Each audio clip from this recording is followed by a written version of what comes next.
territories of Treaty 6, the gathering place of the Cree, Saulteaux, Blackfoot, Métis, Dene, and Nakota Sioux, located north of the Red Deer River. We are also located and live on the traditional grounds of Treaty 7, the gathering place of the Blackfoot Confederacy, Siksika, Kainai, Piikani, as well as the Nakota and Tsuut'ina nations, the Métis, and all the people who make their homes in Treaty 7 region south of the Red Deer River. So thank you all for joining us. We're really happy to see such a great turnout here at the Red Deer Museum for Arto Djerdjerian's talk. I will introduce Arto if you want to stand up beside me. Arto is a local artist from Lacombe, and we are really happy to be hosting him, as we like to host many local artists and showcase the talent in our region. He is from Cairo, but he was raised in Montreal. He studied photography in Montreal, and he's been photographing since he was 16 years old. So he is well versed in his fine art of photography. He's been working and living in Alberta since 1977, and he is a professional photographer. But he approaches his work differently. He doesn't just document. He is an artist in his own right, and these are artistic works. He has his artworks in private and public collections throughout the nation. So he is a very talented man. We're happy to host him here. Today he's going to be talking on his works Ha Tinda. If you want to learn more about his photography, come to the talk on February 23rd for Art Speaks, and he will be speaking on his process as a fine art photographer. So I welcome Arto, Thank you very much. and I'll pass it over to him. Thank you very much. Thank you for everybody coming out today. It's great to see so many people. I just want to give you a little bit of a background how this came to be. Like Lynn said, I've been photographing a long time. I also have an extensive background with horses. Most of my adult life, I've been around horses, doing pretty well everything with horses. Then I started going into training and showing horses. And then professionally, I was photographing horses, horse shows and private people with horses, because there's different breeds of horses, different classes of horses. There's different looks. You've got to look for those, and timing and the standing and lighting and stuff comes into play. So that was the background of this, and to come to this, everything came together. My photography, the knowledge of horses, the photographing of horses, and of course, I love being outdoors in the mountains. This has just been a great experience. I mean, you bring all these things together, you can't really lose, even if none of the images turn out. You're out with horses in the mountains, photographing, you know. So, and then as a bonus, we had made a lot of friends along the way at the Ha Tinda. You know, the Rick Smith and Jean, who were the managers of the horses, we became really good friends. We're still in touch together, and then the people that work with the horses there, it's just been over time we become good friends, and people that are going through there, biologists where they do studies, wardens that come there for either as a kickoff point to go into the backcountry, or the buffalo introduction, the bison introduction into the Banff. That all started.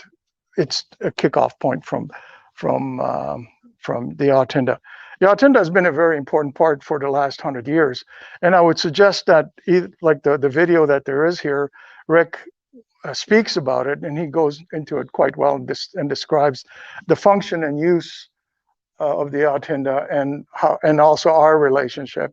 And it's also on YouTube, so if it's not,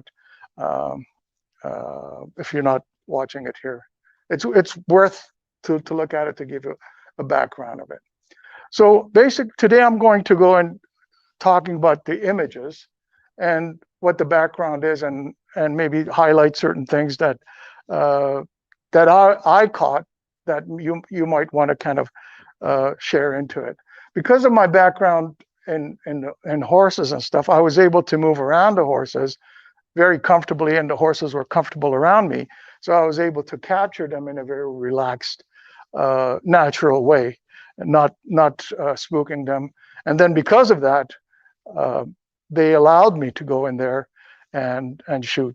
Before I started this, I had to submit an application to Banff to do this project over many years. And then I was interviewed and went over with the staff at the Ha Tinda to make sure that I knew the rules, and I wasn't going to get hurt or going to hurt the horses or personnel. Because how you move around, especially because most of the horses, or a lot of the horses there during the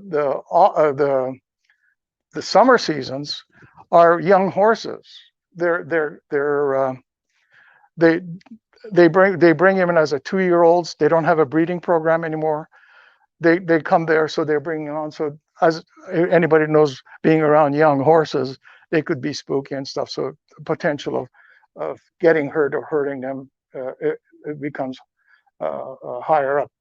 And during the off seasons, when the horses all from the different parks, from Banff, Jasper, Waterton, Yoho, what else is there? There's all these parks, all these horses that are out there working, they're wintered there. They take their shoes off and they're turned out there, and they're taken care of. And in the spring, these horses are brought in, and then we'll see some of the pictures.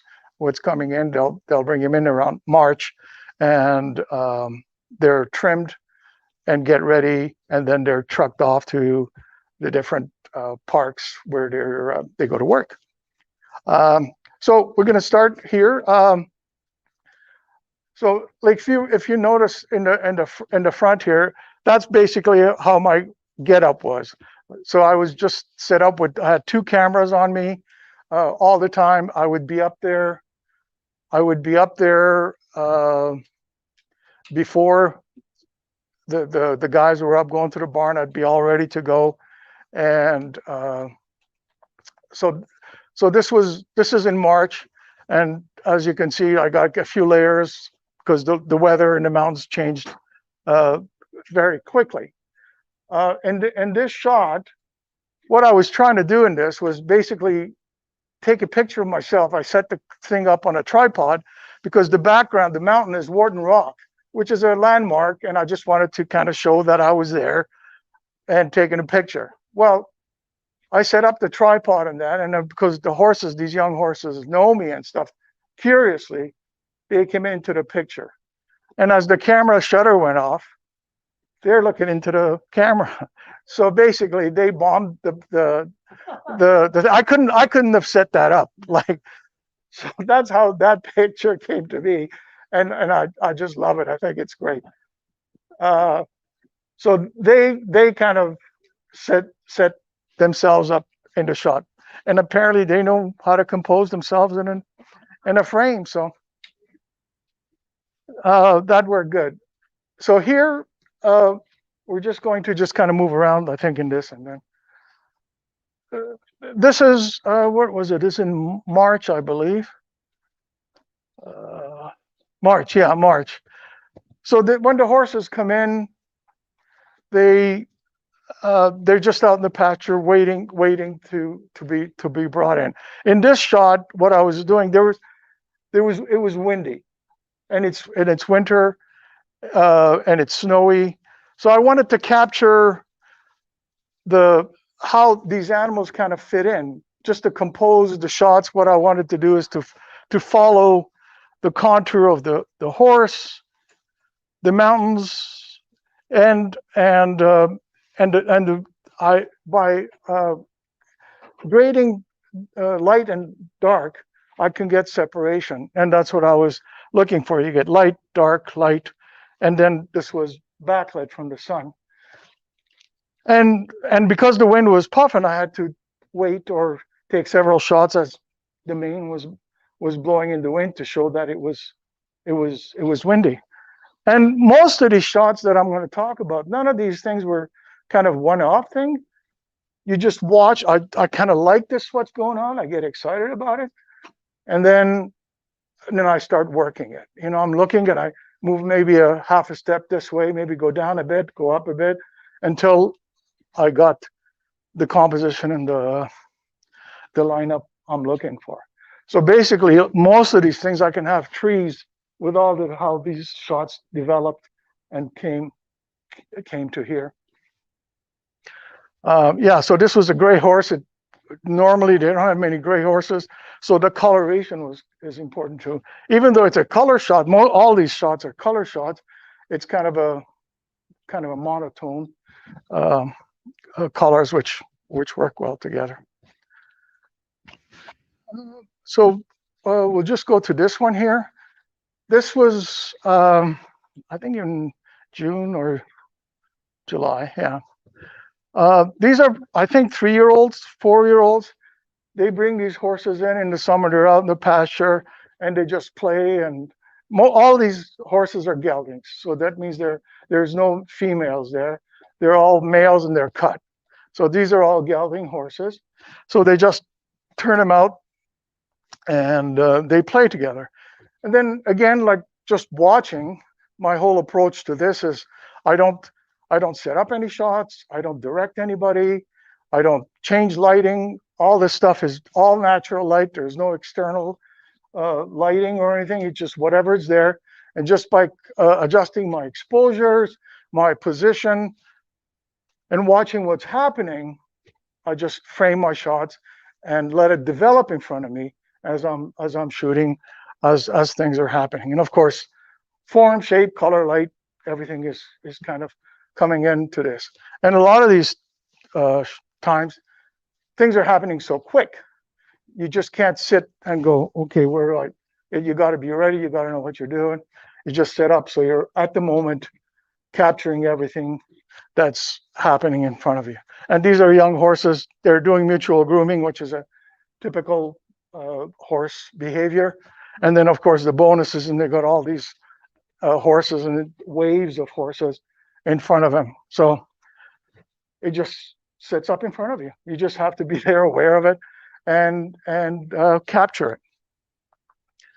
Again, these are young horses. So again, talking about things happening quickly. When this kind of stuff is happening, well, you can't ignore it. I mean, you just got to watch it. I think some of these, there were maybe 2 or 3 birds there, and they were walking around and stuff. So you just kind of wait and see what's happening. And of course, young horses, like any youngster, they're very curious and playful, and they do have a sense of humor. Some of them are grumpy, but most of them are quite curious and quite good-natured animals. And that's one of the things when they're doing their selection, they're not random selections. They have, when Rick and Tom or some of these people go selecting their young colts to bring into the program, they're selected for conformation, temperament, and ability to learn. So when they go into backcountry, especially with the newer wardens, don't have that much horse experience. Most of them are university graduates with papers and stuff, as opposed to the old days.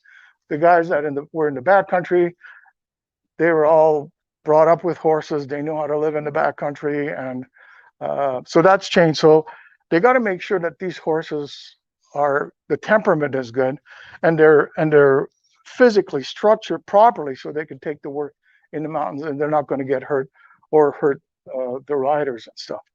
So it takes they're ready to go about 4 or 5 years old, depending on the horse. So they're about a 3-year program when the horses are brought in to when they're assigned to the different parks. This one again is in the pasture. This is in September. I went out there for 6, 7 years. I'd go out there 3, 4 times a year. I'd stay there at the ranch. They were wonderful to accommodate me, and I would stay there a week, 10 days each time that I went out there. So, and different seasons.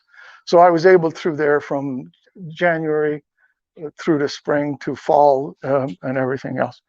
This and not always there were things happening, like on the weekends or during the day. These older horses that they don't need to be trained, they're just out in the pasture. So I would go out there. I went out and just sat under a spruce tree there, and I just it was, I mean, you just sit there in that thing. You don't have to do anything. It's just beautiful to be there. So I just sat there, and then the horses being curious, and you're low that they came around, and a lot of things you'd have to kind of push them away there, right? Literally on top of you, fogging up the lens of the camera and so on. So they're just great. So this shot, I was just sitting there, and I'm shooting, and then all of a sudden, well, not all of a sudden, I guess these things are just moving around, and these palominos are kind of lining up, And so I took a couple of shots, and like for this shot, I had kind of roll myself a bit so I can get the separation and the horse. Otherwise, everything is just piled up, and you got no form or shape to this stuff, So yeah, so this is basically what it's observation. I just sit there and see what's happening, and I'm always aware of background. Other than or your negative space is really important, like everything else. So I'm very, very aware of what's going on in the background, and also I don't anymore like I used to a lot more. Like I would have normally in the older days, I would have cleaned all this stuff up, all this horse droppings and stuff. But no, why would I do that? That just, if anybody has been around horses, you go out there, you could smell it. It's not only a visual thing, it's also all senses are kind of involved with this. In the wind, you can feel the wind and the smell of this and the snoring of the horses. It's all there. So how this came about, how I did this is I started doing street photography, which is basically you walk around. I was in New York and Montreal, and you don't direct anything. You're watching for interesting forms and shapes or a story that's kind of developing in front of you, and you just capture it.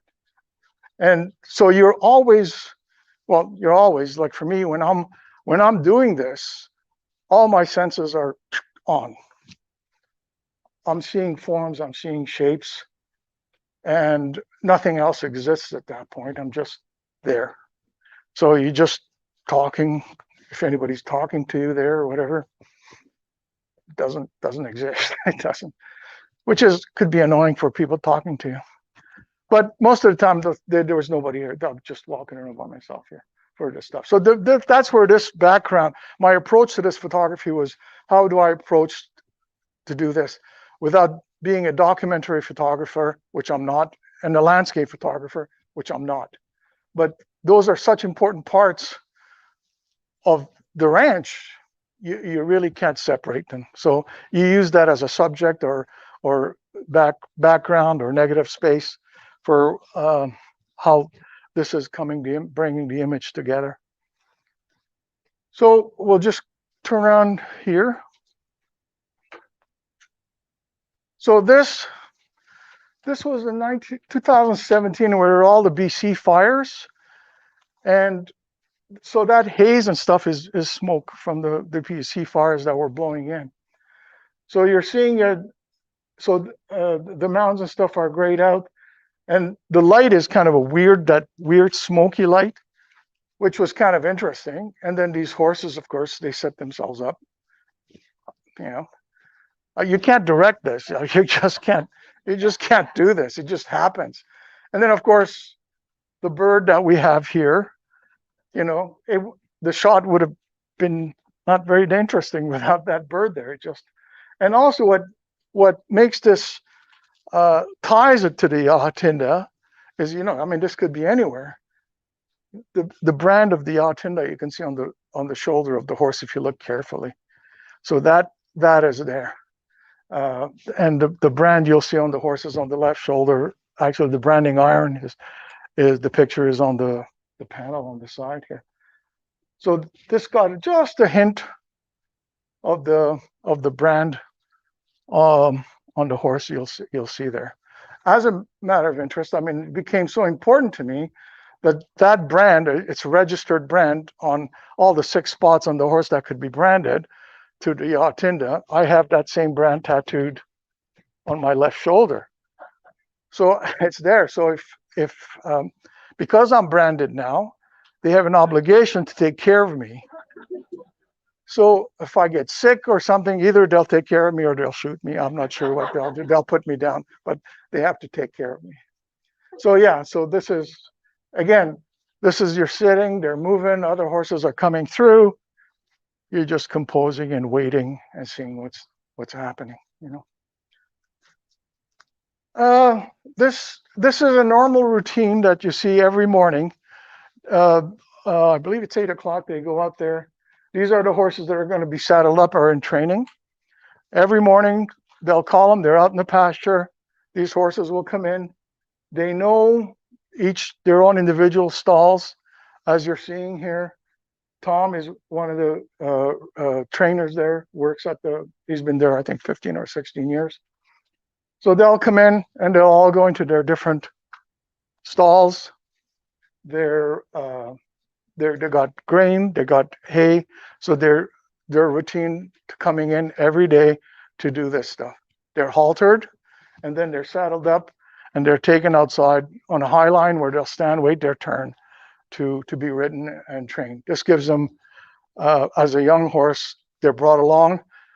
So they learn patience to be able to stand. If the wardens are back in the back country, they're doing some stuff, the horse has got to learn to stand quietly and not pull back or break their lead ropes or anything like that. So this is a routine, continuous routine every morning.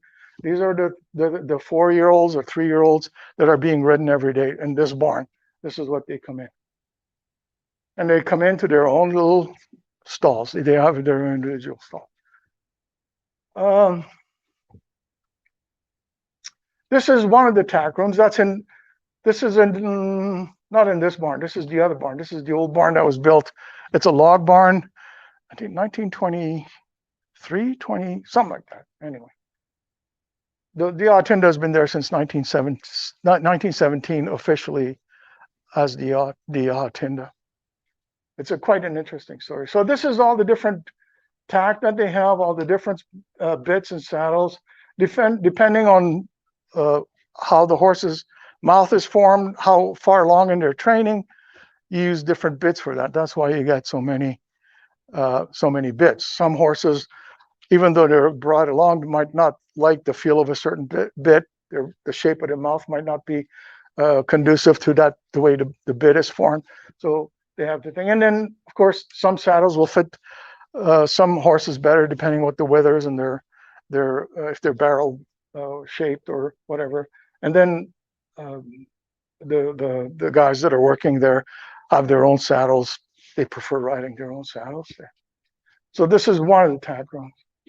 This is a different building than that one and this one. Actually, this here is that one. You're looking into this one, this way here.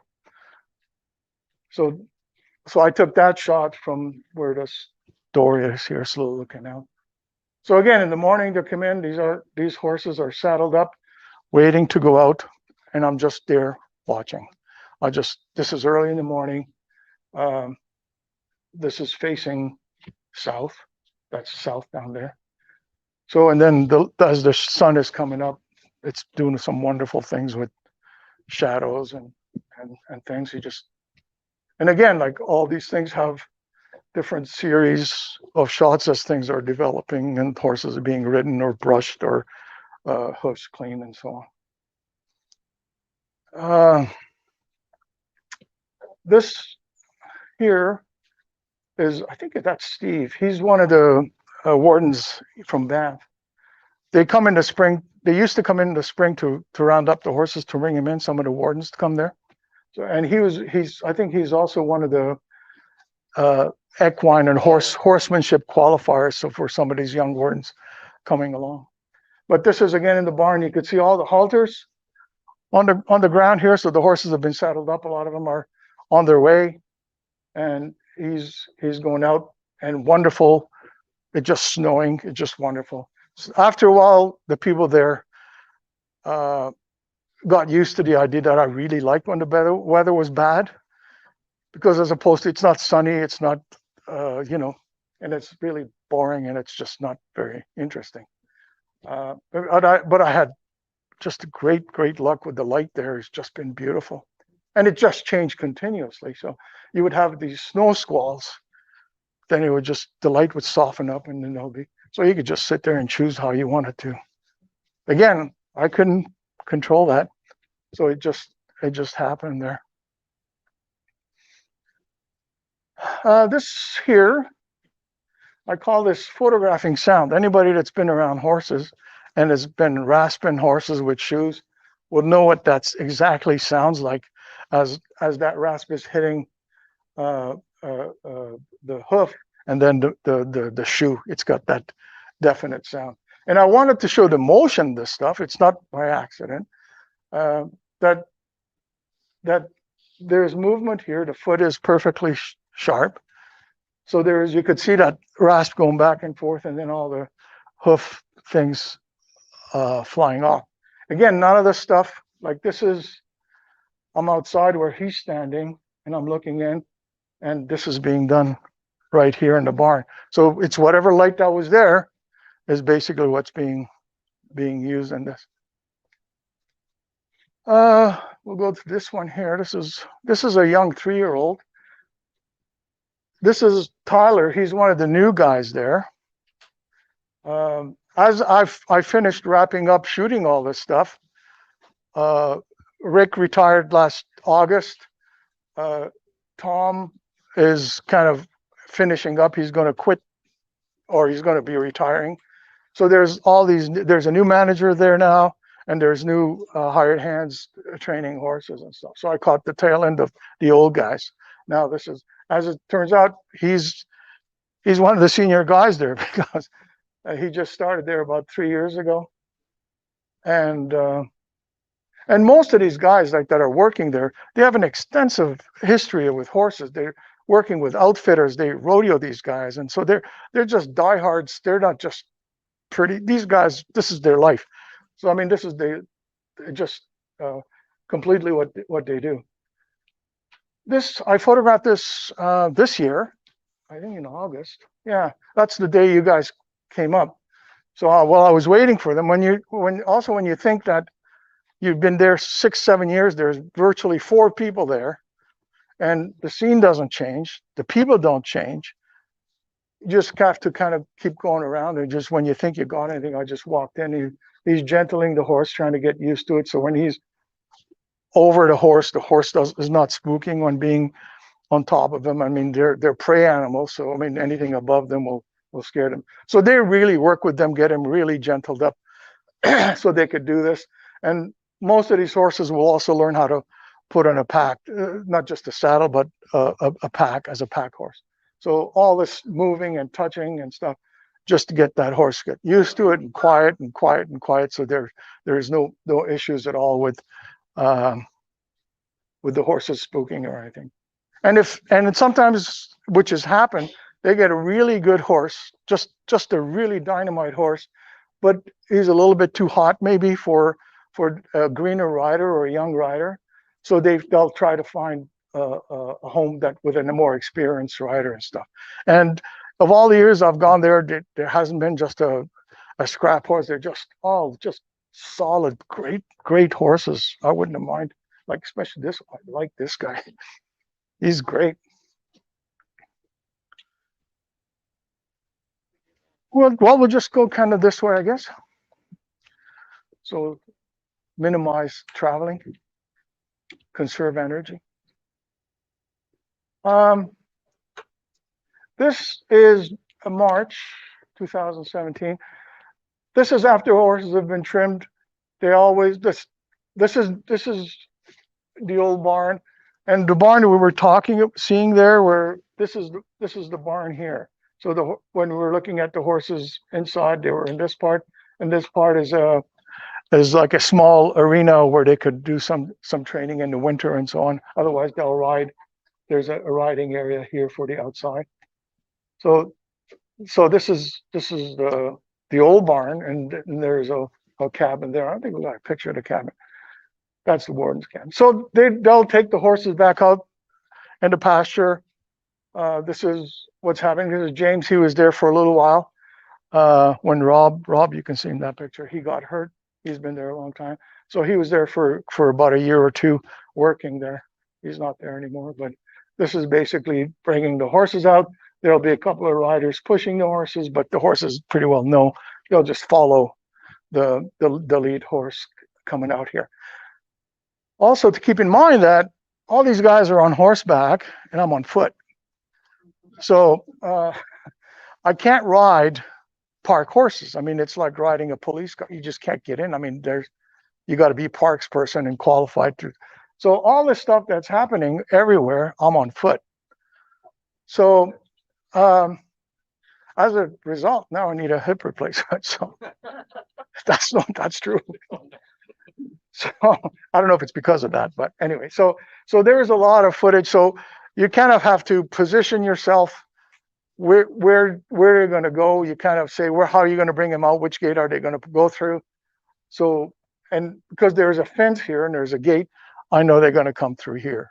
So I position myself, and it's important as somebody who knows horses, where you position yourself, right? If you're in the way, the horses are not going to come through. They're going to turn around. They're going to spook them. They're going to go back up. And that's not going to go well with the guys there. So I had to be really also aware where I'm standing as to where they're moving the horses. And also possibly by my position, it could help them direct the horses to a certain direction here. That's in March. So that, yeah, in that area, it's got its own little microclimate. It's most of the time, it's got very favorable weather there. And the Ha Tinda means mountain pasture, which they have lots of pasture and stuff there. There's 10,000 acres general Ha Tinda, but the ranch itself is 1,200 acres, which is all fenced off for horses, different pastures and so on. They move them around. Okay, this is in January. I'm pretty sure that's in January. This is the way back, like you go there through a huge, another bunch of acres, and you go through a bunch of gates and fences. You end up there in the big pasture.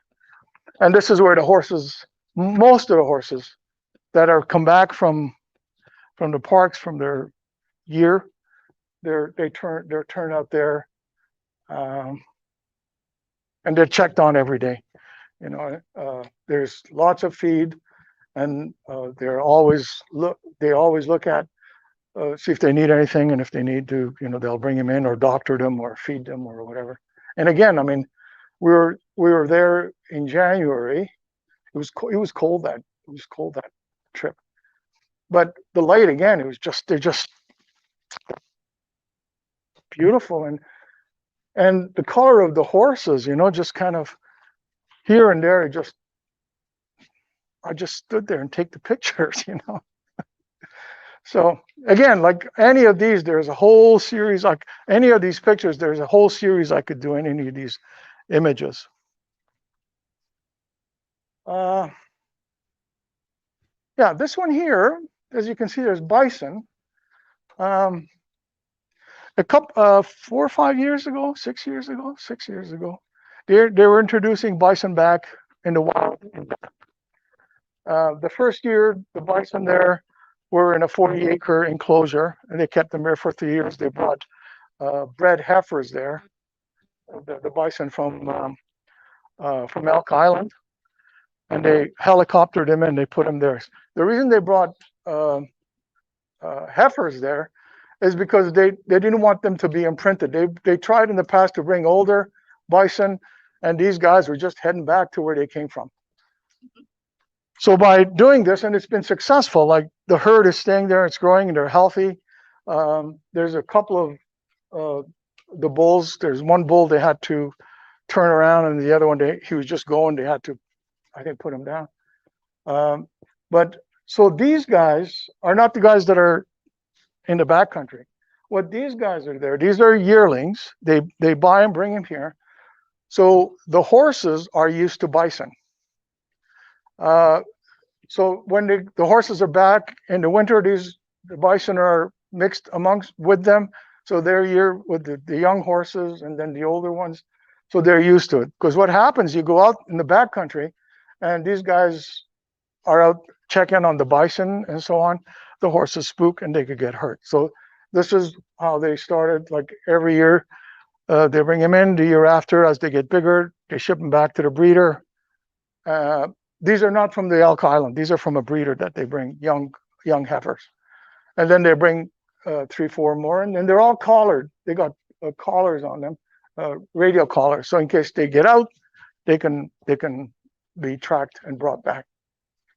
So yeah, this is Tom bringing in the horses before they don't want the horses to come in to work them because they're still bison. Bison are pretty spooky animals, and if you're kind of trying to corral them and stuff like that, it's might not go really well for the people or the horses around there. So they separate these guys first. That's Tom and that's Kirk. He's a civil engineer from Jasper. He comes in. He's been there a few times.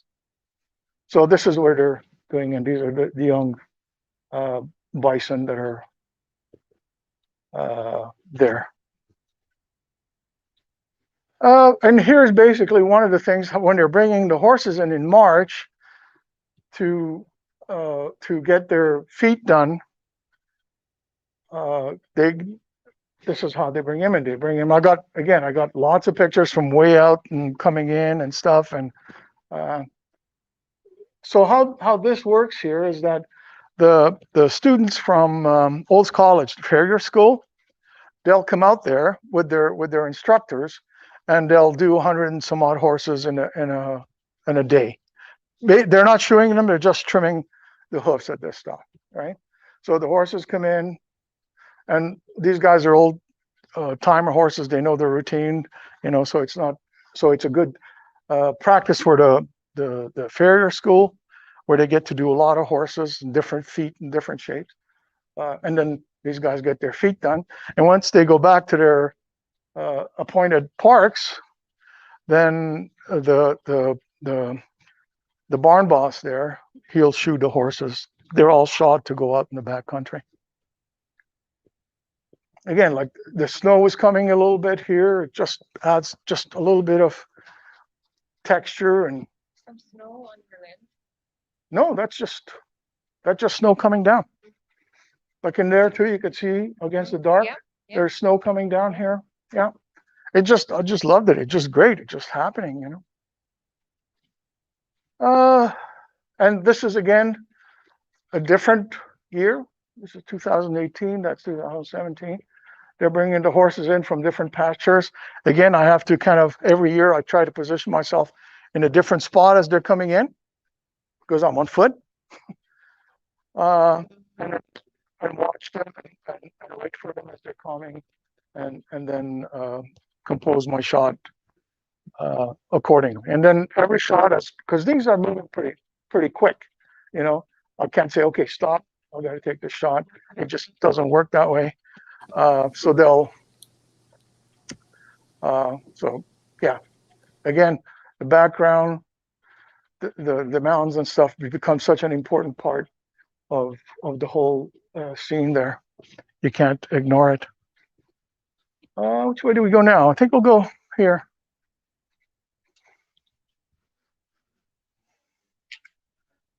Well, we could have given you more of a warning, I guess. That's okay. We'll go here. That's okay. This is inside the old barn where the horses you see coming in, going into their own stalls. This is at the other end where there's an indoor arena where they're training the horses. Again, young horses. At the end of the training session, they get tired and stuff, and they also have to learn to stand. Like you just don't want them fussing around and things. So again, the light was good. I just sat there, took some shots, and as the horse maybe caught the thing.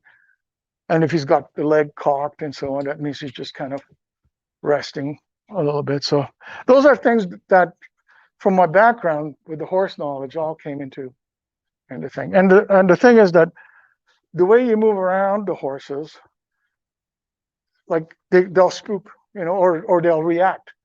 And none of these shots the horses are even bothering with me, which is what I wanted, they want them to just continue what they were doing. Um, this here, I think it's one of Tom's horses. Again, the snow is coming. It's just wonderful. I love it. They don't like it so much. I like it. But they're out there like no matter what the weather, they're out there working with the horses. They have to do this stuff, and the horses have got to learn to do this stuff. Again, this is the outfit they're seeing is this is obviously a young horse, and the reason you know that is because he's got a ring snaffle, loose ring snaffle on his young horses. They bring him along, and then these reins that give a horse it's a lot softer on a young horse to teach him how to move and give the head and move into the side or so on. So that's one of the initial things that you start a young horse on. So this is when the horses are in the corral, they're all together and stuff. Again, I could smell this. Like, I don't know if you guys could smell it, but I could still smell it when I come over here, and it's wonderful. I love the smell, it's just like sweaty horses, wet saddles, wet saddle blankets, and horse poop. Beautiful. Doesn't get. And again, what this brings it to the Ha Tinda is the brand, right? It's just not anywhere. It's that's a Ha Tinda horse that you're seeing here.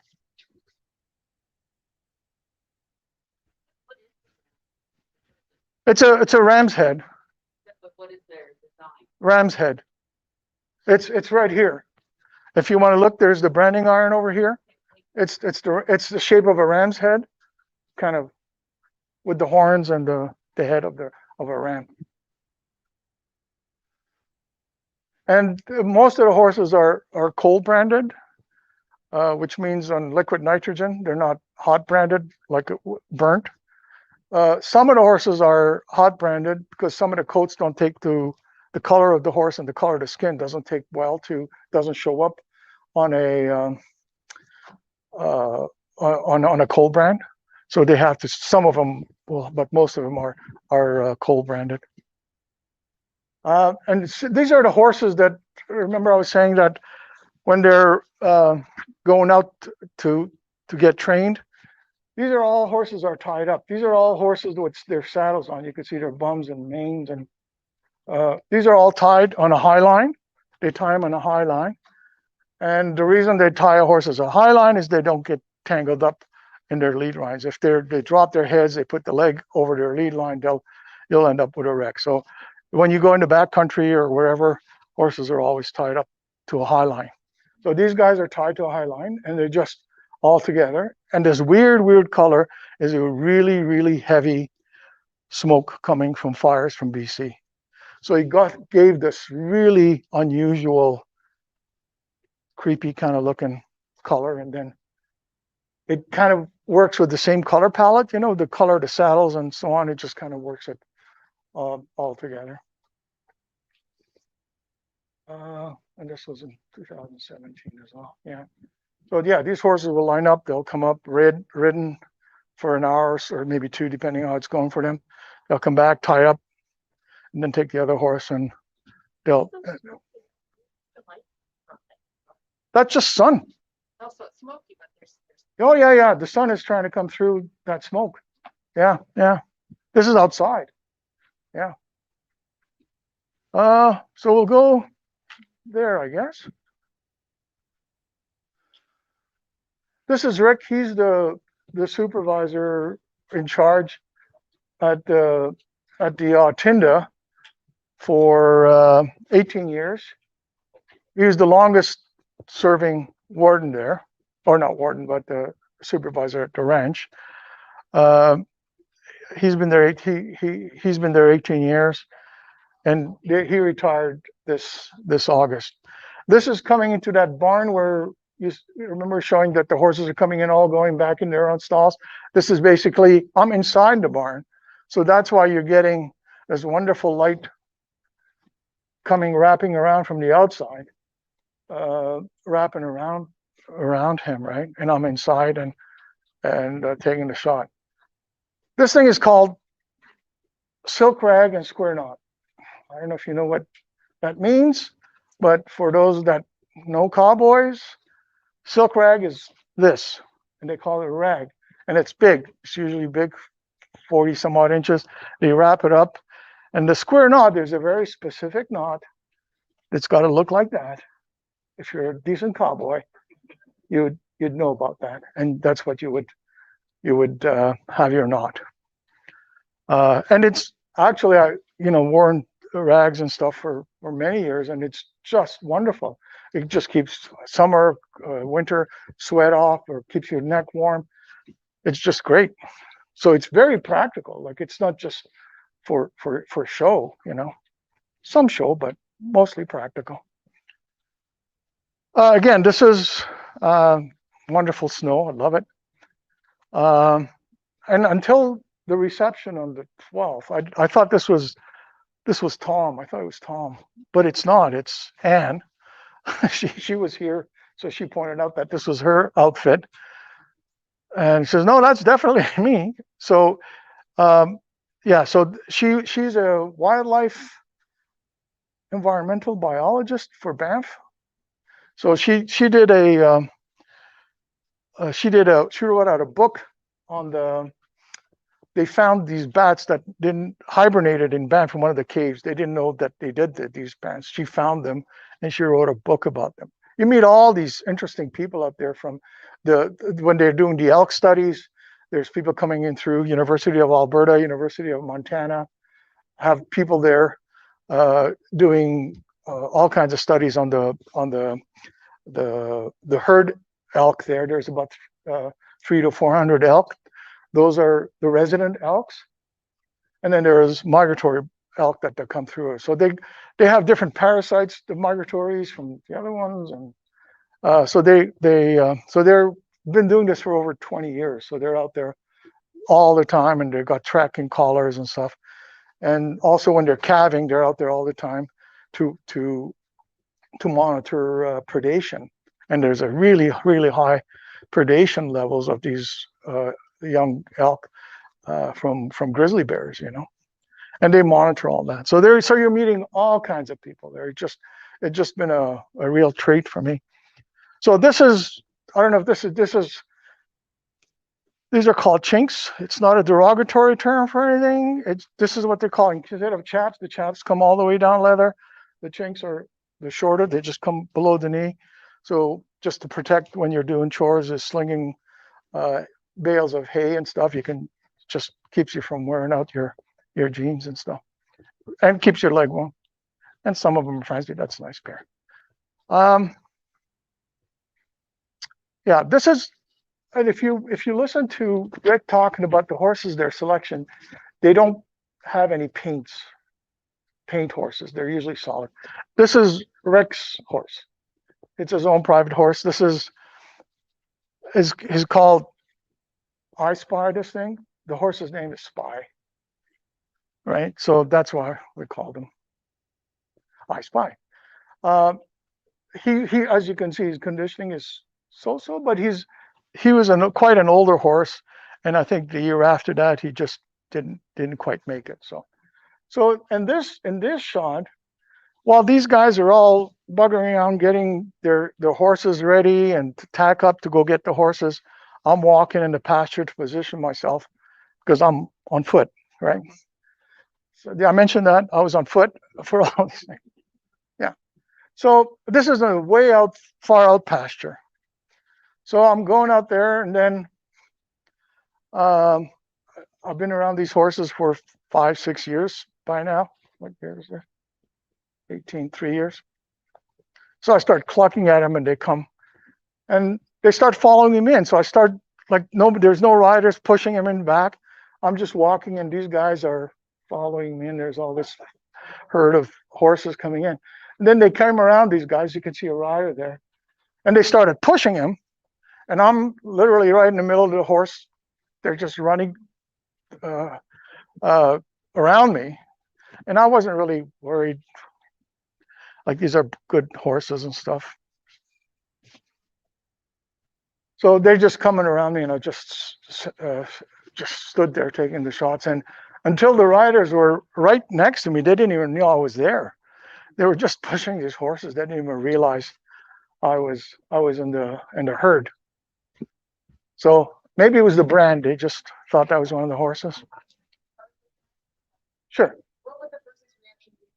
Like advice that they're never met? They'll give you a wider berth, or some of them might turn around and not actually go through, right? Anybody that's worked, people with cattle or horses and stuff, that if you're in the wrong place and you're trying to put them through a gate, they're just not going to do it. They're just going to turn around and turn back because you're blocking their way. Yeah, these guys literally just came right around me. And again, these are the horses and the thing. What they do is they bring all these horses in one pen. They bring them through here. Then they separate 4 or 5 of them. I don't have any pictures of the, oh yeah, there's part of the other picture here. They'll separate them, and then they'll take them through, and they'll bring them in the barn. They're medicated, vaccine, dewormed. Then they go to get their hoofs trimmed, and then they go back in the pasture, wait there until everybody's done, and then they go back like you're seeing. We take them out in the pasture, and then the next day they're brought in, and they do their teeth. There's a veterinarian there. They float their teeth and check their mouths, make sure everything is, their teeth are good. Because if their teeth aren't good, they'll have sharp corners and stuff, so they can't eat properly. They'll conditioning will thing. They'll hurt them. They can't carry a bit very well. So their mouth and teeth are very important to be maintained, and that's done the second day. And all the horses go through there, and they keep records on all these horses. You know, what year, what was done to them, and so on. So they just continuously monitor their conditioning and stuff. Again, this was these wonderful storms coming up. That's Ken Chattel. He's head of Parks Canada Security, or Western Canada. He's ex-RCMP. He looks after all the law enforcement in the parks. He retired now, but he's one of the guys there. Not that you would recognize him if you saw him now, but that's who that is. Yeah. Here, this is Rob. He was the other guy that was working there. It was Tom and Rob, who were the guys that worked at the ranch, training the horses and doing the chores and so on. He got hurt, so he would come back. I think he's completely off now. He's completely retired. But he would. So these guys that are standing around him, these are wardens that come there to take riding lessons. So they go there before they qualify to go in the backcountry. They have to be a certain competency to show that they can be in the backcountry with a horse. So they come there, take lessons several times a year, and then that Steve guy that I was telling you about, he decides whether they can go in the backcountry and stuff with the horses and stuff. So he was there for a while, and again, a sweaty horse, just wonderful smell. And then this is in the spring. This is March. Oh, July. Okay. Is it? There's snow on the ground. That doesn't look right. Okay. Anyway, that's not. I think it's March. So, so of course they're shedding, and then if you look at his coat, he's just covered with horse hair and that wonderful horse sweat and smell. Why is the horse sweater? Well, they worked them. They were out there working the horses. They brought the cattle in and so on. This is what, especially in the spring, when you're working a horse with their winter coat, they sweat up a lot faster because they got all this insulation on them. And he's just scratching. And what I love is that he's not even bothering at all. You know, he's just like, I don't even know if he's noticing the horses there. They've been around horses so long that it's just so much part of them, you know, just nice. And then if you see this little boot, it's pretty muddy, so people are wearing rubber boots. So when they come in through there, you're seeing that shot. This is that fence back there, or the gate. So, and then this is where they bring him through. There's another small corral here. they're stripped off 2, 3, 4, 5 at a time. So there's no big rush coming in. They just can control them. And for this shot, like I got really low. I was just waiting because, as you can see, this is early in the morning. The sun is coming out, and the rails here, they're throwing shadows from the fence from the back of me. So I'm just waiting as things are happening. And I wanted his face to be lit, his eyes, specifically his eye to be lit, right? Because he was just going up and down with his head, and but for me, I want that eye in the shot, right? It just captures it. And then as these guys are coming in, the horses are just kind of splitting up, and there's that symmetry in the form of these horses and the riders, and that's what I was looking. And again, I was just after a long day or a long morning, I'm kind of squatted down because I'm kind of tired. So it gave me a different perspective on the horses here in the corral. We'll just go here. How are we doing here? Oh. This is the epitome of a summer day at the Ha Tinda Ranch. Again, these are all young horses, probably 2 or 3 year olds, and they just leave them out in the front here. The main gate coming in is here, and it's always closed, and that's where the public stops. You can't go in further than that unless you make arrangements and you can meet them. But the gate is closed there.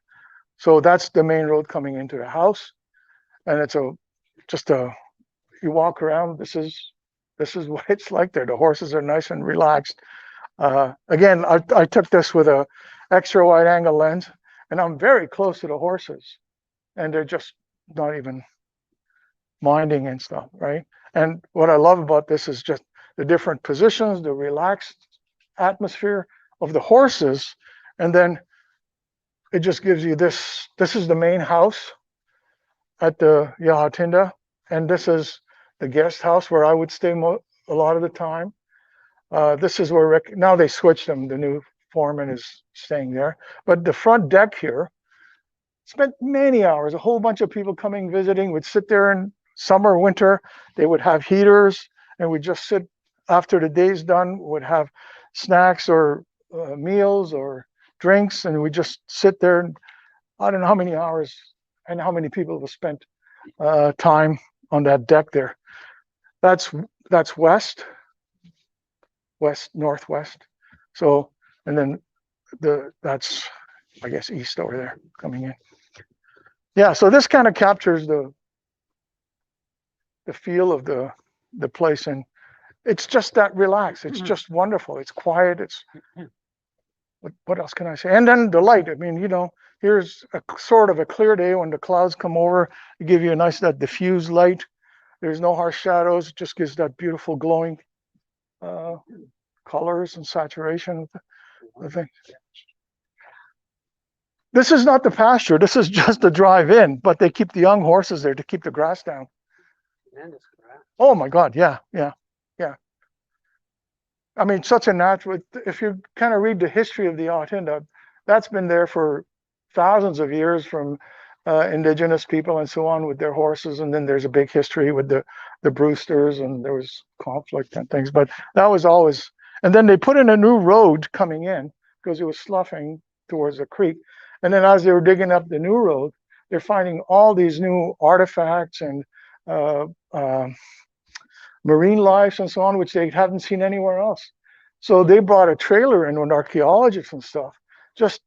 They were digging. So it's been not just historically, it's just been an incredible place in general for all kinds of things. And this one here, this is an Appaloosa horse, but we said that they didn't have colored horses. But this is James, the guy at the corner there bringing. That was his girlfriend's horse that was there, so it wasn't one of the park horses. And of course, it's a nice shape.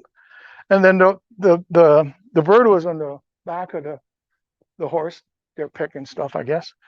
And I just stood there, nicely lit. And then when the bird took off, you could see the dander and stuff. If you look closely, there's all these things kind of coming off the horse. Again, any of these shots, there's series of them. And this is basically the quintessential Ha Tinda. This is the horses are coming in. I mean, everything is there. This is where they're going to bring him in through there. And there's a bunch of corral systems. This is the main house. This is the guest house. I think my truck, as you can see it there. This is that barn there that we're seeing here. There's two houses here, one for each of the not hired hands, people that work there. It's the smaller things. And there's there's the old barn here, the log barn. Then there's a cabin, and then there's generators. If you go there, once you turn off the main highway off Sundre, going to the coal camp, there's no more cell reception. So out there, when you go out there, there's a campsite outside the gate, and then which is still on the Ha Tinda, and there's another one off the first gate, which is Eagle Lake campsite. There's no phone reception there. There's there's no power. There's no whatever these guys have. It's what they brought in here. They have generators for their power. They have filtration systems for the water. They're just putting in, I think they might have put in already a solar panel system to help with the power and stuff. So yeah, so this is completely self-sustained, and there's nothing else around. Like this closest place is 80 miles away to Sundre. So if you got hurt, if you were camping at the Bighorn or the Eagle Lake, you got hurt or something happened to your horse, you'd have to have somebody drive up to here, which would probably take you 20 minutes or so to get there. They would call either ambulance from Sundre, or how severe it is, or a helicopter from Banff to come and do that. So you're 2 hours before your any major things are happening. And then shortly before Rick and Jean left, Jean got checked by one of the young horses, and he broke her leg all over the place. So she had to be helicoptered. So she left. She's still hobbling around now. So even though they've been around these horses all their lives, it just takes, and so there's pins and stuff involved. And I think that's all of it. Yeah. So that's Banff. That's Ha Tinda looking into it. Thank you. If anybody has any questions, now's a good time to ask. Yeah, if you have any questions or stuff, I'd be happy to answer your questions. Oh, of all this, over the years, I've got probably about 25,000 images. Yeah. So when I'm saying there's series of these, it's not just series of that day. There's series of different seasons of different years of these scenes happening. So yeah. So we're down to 30 here. Do you have a standard price for something this size? I do these sizes. That I have a limited series, like this size. I'm limiting to each one to 5 prints, right? And then this is done on a very specific paper, specific glass for the exhibition here. What I'm selling is not frame shots. They're just the prints for shipping and so on. But not the digital, just the print. Just a print. Oh yeah, no, I don't sell the digital stuff. So the smaller size prints, they're 17 by 22. The paper size, there's a 2-inch white border around it. I'm selling the open on a Ilford paper. Those are $300. And then the same size on Burita, Hahnemule, archival paper and size, those are $800, and those are limited to 125. And the bigger ones, these ones, unframed, limited, the 5 existed. Excuse me. Each one of these, they'll be limited. Once the 5s are sold, that's all there's going to be. Those are going to be $2,800. Oh yeah, the limited ones are.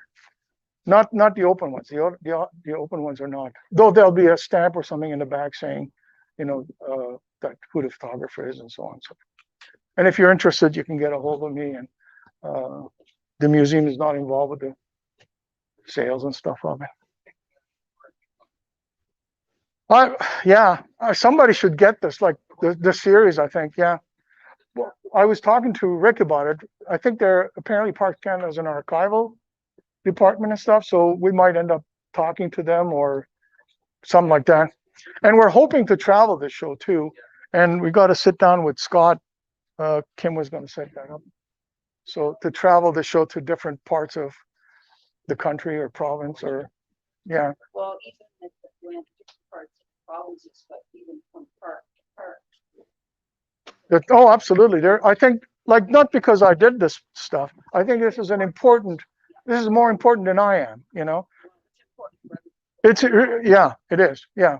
And then I'm hoping in the somewhat near future to put a book together too. So there'll maybe 200 some odd images in there. We'll see how that, yeah, I'm sure you guys know how to do that, but yeah, so that's going to be a whole new experience for me. Yeah, of course. Yeah. Talk that you're supposed to have like, caseloads of equipment and lenses. And I know for a fact that you don't. And when you look at the quality of the images. And yeah, this is micro four thirds. If anybody knows photography, this is a small sensor. So you got to get the most out of it. Most of these things are not hardly cropped at all because you can't afford to crop them. I wasn't even sure when we started this if it was going to blow up to this size. And when we sat down with the curators, Pat and Joanne, I said, I'm not sure if this is how well this is going to stand up, but considering this is micro four thirds, and one of the reasons it's so light, I can carry 2 cameras with 2 lenses because you don't have time to drop this, pick it up with the other lens, and you go ahead and shoot. Yeah. So everything had to be right. We went through the stuff like normally you would see some pictures, you go, oh, this is good. Then when you blow it up, you go, oh no, this is just not going to make it. So gone. So yeah. Well, Arto, there's no questions, but I have lots of comments to read. Oh, good. Okay. And I think what we'll do is we'll read the comments and then we'll wrap it up. And sure. If you guys have further questions for I'll me, be you can happy do a one-on-one. Okay. to answer any questions. So some very, very lovely. Okay. Thank you. Beautiful. Wonderful to see the range of moods and deep knowledge of the ranch captured by such in-depth experience. Wonderful. And let's see what else. Yeah, and that's it. Okay, thank you very much. Thanks for everybody that's tuned in. I appreciate you listening in, and thank you so much for everybody that's made it out here. Thank you.